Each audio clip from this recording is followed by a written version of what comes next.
Ben də olaraq demirəm, amma ümumiyyətlə münasibətlərdə eyni zamanda ilk etaplarda da şəffaflıq çox önəmlidir. Nəyi nəzərdə tuturam?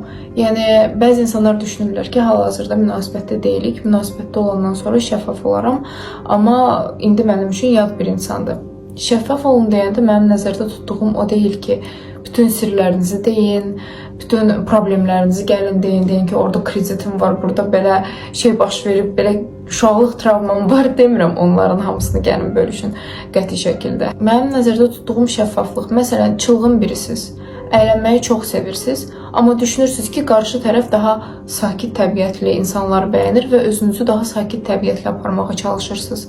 Və ya tam tərsi, sakit təbiətli birisiniz, qarşınızdakı insan deyir ki, mən çılğın insanları sevirəm, siz də orada çılğın biri kimi özünüzü göstərməyə çalışırsınız və ya başqa bir xüsusiyyətlər. Bu xüsusiyyətlərə aiddir şəffaflıq. Və şəffaf olmaq çox gözəl bir filtrdir. Çünki bəzi insanların belə bir yanlış inancı var ki, okey, mən qarşı tərəfin istədiyi kimi özümü aparacağım və o insan məni bəyənəcək. Amma o insan sizi bəyənmir, o insan sizin yaratdığınız insanı bəyənir.